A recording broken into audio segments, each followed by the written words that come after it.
Nouvelle édition de la rédaction, merci d'être au rendez-vous. À la une de l'actualité, l'armée libanaise rend un ultime hommage aux soldats tués lors des affrontements avec des djihadistes dans les jures de Ras Baalbek dans la Bekaa. L'Arabie Saoudite observe ce dimanche une journée de deuil en hommage au roi Abdallah alors que les dirigeants étrangers se succèdent à Riyad pour saluer son successeur Salman.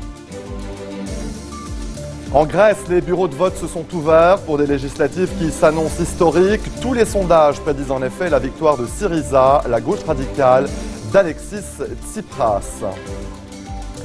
Économie, nucléaire et réchauffement climatique. Au menu de la visite d'Obama en Inde, le président américain a été accueilli à son arrivée par le Premier ministre nationaliste hindou Narendra Modi.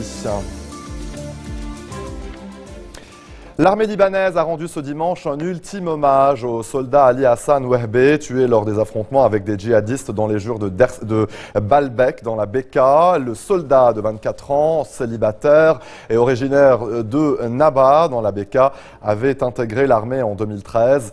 7 autres militaires ont été tués lors des combats vendredi. Les djihadistes ont de leur côté subi de nombreuses pertes alors qu'ils tentaient de s'infiltrer sans succès au-delà des positions de l'armée dans le jurde de la localité. Une foule considérable assistait aux funérailles ainsi que des dignitaires religieux qui priaient pour le repos de l'âme du soldat tué. La dépouille mortelle de Ali Hassan Wehbe était transportée dans un cercueil couvert par un drapeau libanais. 7 autres militaires ont été tués lors des combats vendredi et les djihadistes ont de leur côté, donc je vous le disais, subi de nombreuses pertes. L'Arabie Saoudite observe ce dimanche une journée de deuil en hommage au roi Abdallah alors que les dirigeants étrangers se succèdent à Riyad pour saluer son successeur Salman. Les rues de Riyad étaient calmes et dégagées pour cette journée de congé exceptionnelle. 2 jours après la mort du roi Abdallah à 90 ans, le nouveau monarque Salman Ben Abdelaziz, 79 ans, a souhaité cette journée de deuil pour donner du réconfort et permettre à tous les citoyens de présenter leurs condoléances. Dans le même temps, le demi-frère du roi défunt continuait à recevoir les dignitaires étrangers comme le président vénézuélien Nicolás Maduro. Il a déjà accueilli samedi le français François Hollande, les britanniques David Cameron et le prince Charles, le gabonais Ali Bongo, l'égyptien Abdel Fattah al-Sisi, l'Irakien Fouad Massoum, l'Iranien Mohammad Jawad Zarif et le Palestinien Mahmoud Abbas. Une délégation libanaise officielle formée du président du Parlement Nabi Berri, du Premier ministre Tamam Salam et de plusieurs ministres et députés s'est également rendu à Riyad. Le président américain Barack Obama, qui a salué en Abdallah un homme courageux et un partenaire précieux, se rendra mardi à Riyad après avoir écourté la visite qu'il a débutée ce dimanche en Inde. Les cérémonies d'allégeance ont commencé vendredi soir, juste après l'enterrement du roi Abdallah. Tous les Saoudiens, des plus hauts dignitaires aux chefs de tribu, en passant par des citoyens ordinaires, sont invités à rendre hommage au roi disparu et à prêter donc allégeance à Salman. La politique de l'Arabie Saoudite envers le Liban ne changera pas sous le règne du roi Salman. Nous, tout de suite, le point de presse de l'ancien président Michel Sleiman qui s'est rendu à la mosquée Mohammed Al-Amin avec notre correspondant Charbel Arboud. Charbel, c'est à vous.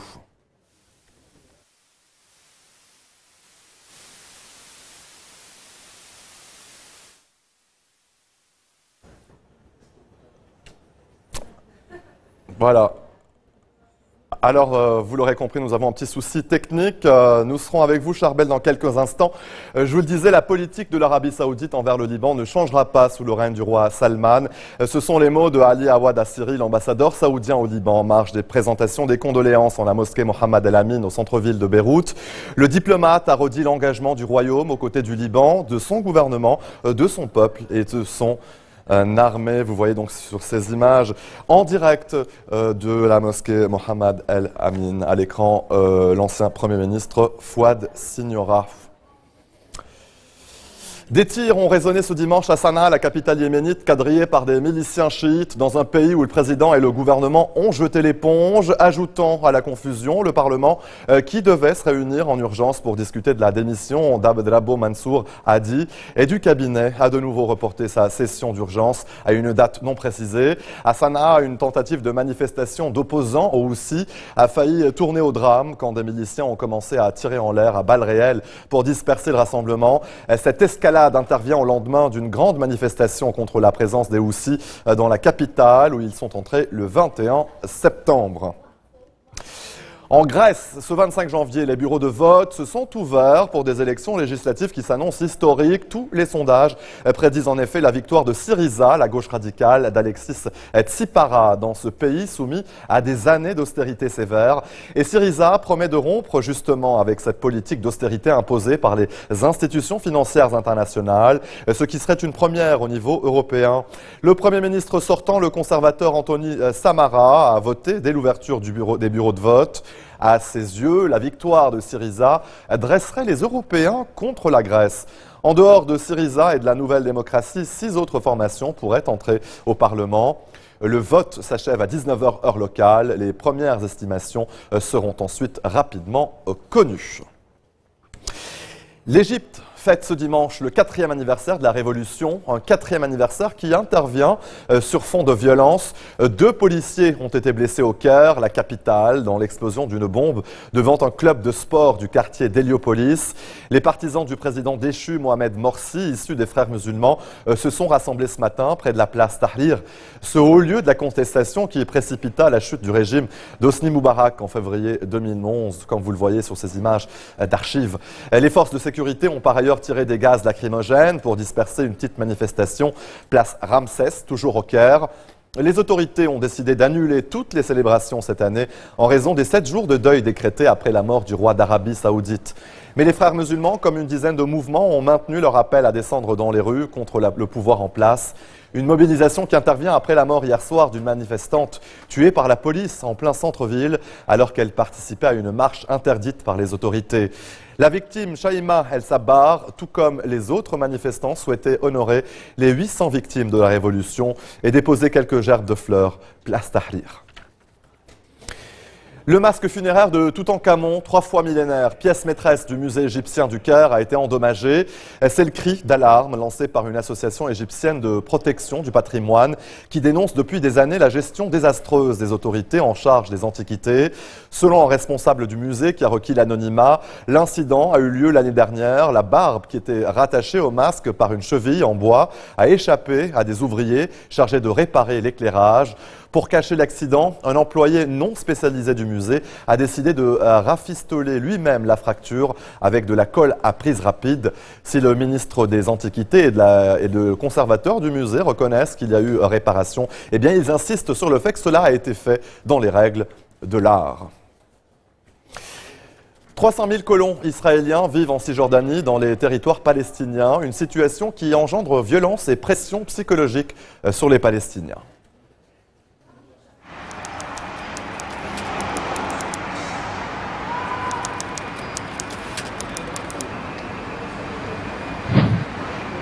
Wissam est psychologue, elle fait partie du programme MSF basé à Naplouse. Son travail, aider ceux qui souffrent de stress aigu, de troubles anxieux et de dépression. Ce jour-là, son programme commence par la visite d'une patiente à Salem, un village des environs. Oumta est veuve, elle vit avec ses 9 enfants. Il y a peu, l'armée israélienne a fait irruption chez elle en pleine nuit. Les soldats l'ont battue, saccagé sa maison et arrêté son fils. Depuis, elle ne dort plus. Les arrestations par l'armée ne sont pas les seuls responsables des traumatismes ici. La proximité des colons est elle aussi source de violence. Comme dans tous les villages en Palestine, il y a beaucoup de souffrance à Salem. Il y a une colonie à côté d'ici et les colons ont l'habitude de descendre et de harceler les gens. Il y a les soldats de l'armée israélienne aussi. Ils rentrent chez les gens pour les arrêter. Wissam reprend la route, direction Djalout cette fois. Ce village est entouré de 4 colonies. La psychologue vient prendre des nouvelles de l'une de ses anciennes patientes, Fawaz. Un dialogue qui aide à surmonter la violence du quotidien, les incursions des colons, la peur. Nous gardons tout le temps nos portes fermées, parce qu'on a peur. Ils peuvent venir à n'importe quel moment, sans qu'on s'en rende compte. Dernier signe de ces attaques, la dizaine d'oliviers est récemment brûlée par les colons qui espèrent inciter les Palestiniens à partir. Le stress, la dépression, c'est le prix que doit payer Fawaz pour vivre sur sa terre. Économie, nucléaire et réchauffement climatique au menu de la visite officielle de 3 jours de Barack Obama en Inde. Le président américain a été accueilli à son arrivée par le premier ministre nationaliste hindou, Narendra Modi, qui était encore persona non grata aux États-Unis il y a un an. Il s'agit de la deuxième rencontre entre Obama et le dirigeant indien porté au pouvoir en mai dernier. La première avait eu lieu à Washington en septembre dernier.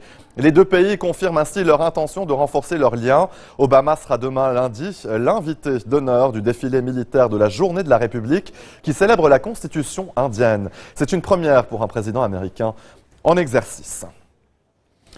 Allez, en bref, dans le reste de l'actualité, cela faisait 3 mois que l'opposition n'avait pas manifesté à Caracas. Des milliers de Vénézuéliens ont marché dans les rues de la capitale contre la politique du gouvernement. La manifestation était organisée par l'opposition. Le pays est durement touché par la baisse des prix du pétrole et par une forte inflation. La population doit aussi faire face à des pénuries qui touchent donc des produits de première nécessité.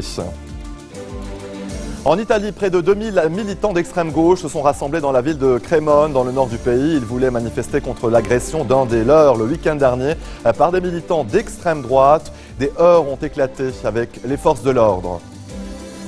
Aux États-Unis, 2 avions de ligne ont été visés par des alertes à la bombe. Les 2 appareils ont été escortés par des avions de chasse jusqu'à l'aéroport d'Atlanta.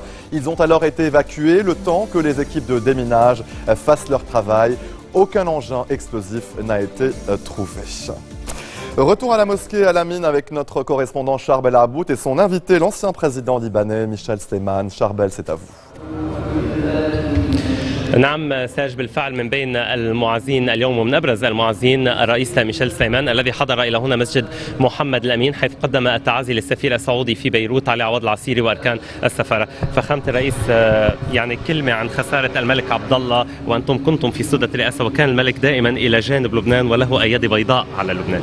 أنا معرفتي بخادم الحرمين الشريفين الراحل هي من منذ أن كنت قائد جيش حيث دائما كان يبادر إلى دعم الجيش في الأزمات ولا أنسى قيامه بدعم الجيش في معركة نهر البارد وهذا الدعم كان دائما دعم سياسي ودعم عسكري مادي وكان يعد دائما بدعم الجيش اللبناني. أنا كقائد جيش وكرئيس جمهورية قائد قوى المسلحة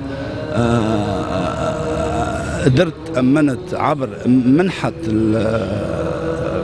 للجيش اللبناني والقوى المسلحة ب4 مليار دولار خلال السنة، يعني خلال السنة الأخيرة بين بداية 2014 ومنتصف 2014 3 مليار ومليار. هذا الدعم كبير، هذا يضاف إلى الدعم السياسي اللي أمنه بشكل دائم ضد الإرهاب مع التعايش مع الوحدة الوطنية. ما بدنا ننسى أبدا أنه عندما يقدم على تقديم هذه الهبة للبنان للجيش اللبناني عبر رئيس جمهورية لبنان بوقت كانت الحكومة مستقيلة، هذا أكبر دليل دعم الملك عبد الله للصيغة اللبنانية المتمثلة بالسلطات الدستورية وبرئيسها. بالوقت اللي عنا نحن عم نضيع هذه الفرص، مش عم ننتخب رئيس، هو بأحلك الظروف بادر إلى إعلان هذا الدعم عبر رئيس الجمهورية اللي كانت ولايتي، يعني كانت قيد الانتهاء قبل 3-4 أشهر. الرسالة الثانية هيدي منه أنه نحن نريد وندعم لبنان بتركيبته بدستوره بسلطاته الدستورية. أيضا له دور كتير كبير كان بالمبادرة العربية للسلام واللي بتهمنا جدا كلبنانيين من جراء يعني منع التوطين للدول اللي نظامها ودستورها لا يسمح بذلك، وأرادها من بيروت وأطلقها من بيروت، ولا تزال هذه المبادرة هي الحل الوحيد إذا بدنا فعلا نقارب الحل موضوع فلسطين بشكل منطقي وبشكل مفيد. الأمر الأخير اللي بدي أمرق عليه هو دعم الحوار بوقت كان في تعطل وتعثر بالحوار. من بعد اتصالات أجريتها مع خادم الحرمين الشريفين من بعد حوادث صارت بالشمال، بعض الأشخاص بعض المجموعات وبعض الأسلحة اللي اجت على الشمال، اتصلت بجلالة الملك وبالقادة العرب المعنيين، وبادر هو بعد أسبوعين إلى توجيه رسالة لرئيس جمهورية لبنان يدعم فيها الحوار ويدعم فيها جمع اللبنانيين ووحدة الصف اللبناني. وأنا عندها دعيت إلى الحوار وحضر الجميع، وأصدرنا إعلان بعبدة اللي هو كان بيعبر عن تحييد لبنان عن صراعات المحاور، وهذا يساعد على الوحدة اللبنانية، وهذا الدواء الوحيد والعجيب لحفظ أمن لبنان واستقرار لبنان وسيادة لبنان. وعلى الجميع أن يعوا أنه هذا الأمر إلى جانب انتخاب الرئيس هن أمرين ضروريان في هذه المرحلة، وبدونهم لا يتم حل الأمور. القيادة السعودية الجديدة ستتابع بهذا النهج، والملك سلمان اللي كان ولي عهد هو مطلع على كافة المراحل، وكان لي كمان لقاءات معه بأثناء زياراتي وأثناء القمم العربية، وهو مطلع على كافة التفاصيل وسيتابع ولربما سيضيف إلى ما قدمه الملك عبد الله، رحم الله الملك عبد الله. شكرا فخامة الرئيس. إذا استمعنا إلى كلمة الرئيس ميشيل سليمان بعد تقديمه التعازي للسفير علي عوض العسيري وأركان السفارة. وأذكر أن السفير عسيري وأركان السفارة السعودية في لبنان سيتقبلون التعازي حتى الساعة 7 مساء هذا اليوم، وأيضا يوم غد الاثنين. سيرج. Merci Charbel et merci à votre invité, l'ancien président Michel Sleiman. Ces images toujours en direct de la mosquée Mohammed El Amin au centre-ville de Beyrouth pour donc les présentations des condoléances allant au roi pour la mort du roi Abdallah. Et avant de refermer ce journal, tout d'abord, cette nonagénaire inscrite en primaire, eh bien oui, ces images ont été tournées au Kenya. Priscilla Steinlein, 90 ans, s'est inscrite à l'école de son village. Cette ancienne sage-femme souhaite apprendre à lire et à écrire. À l'instar des autres étudiants, elle porte l'uniforme de l'école et participe à tous les cours organisés par son professeur. Et l'établissement, aujourd'hui, eh bien, ses études la rendent heureuse, très respectée par les jeunes élèves dont ses arrière-petits-enfants font partie. Eh bien, elle motive les jeunes à entreprendre des études. L'éducation sera votre richesse, affirme-t-elle.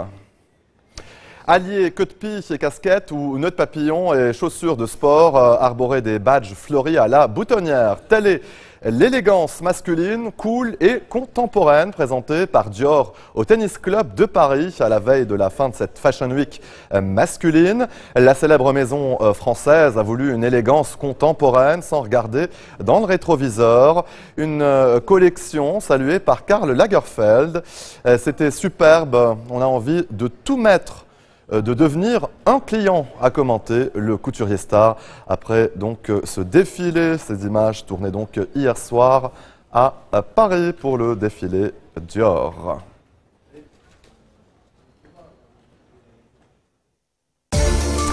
Fin de ce journal, tout de suite le rappel des titres. L'armée libanaise rend un ultime hommage aux soldats tués lors des affrontements avec des djihadistes dans les Jures de Ras Baalbek dans la Bekaa. L'Arabie Saoudite observe ce dimanche une journée de deuil en hommage au roi Abdallah alors que les dirigeants étrangers se succèdent à Riyad pour saluer son successeur Salman. En Grèce, les bureaux de vote se sont ouverts pour des législatives qui s'annoncent historiques. Tous les sondages prédisent en effet la victoire de Syriza, la gauche radicale. Économie, nucléaire et réchauffement climatique au menu de la visite officielle de Barack Obama en Inde. Le président américain a été accueilli à son arrivée par le Premier ministre nationaliste hindou, Narendra Modi. Merci de votre attention, excellente suite de programmes sur notre antenne et bon début de semaine à toutes et à tous.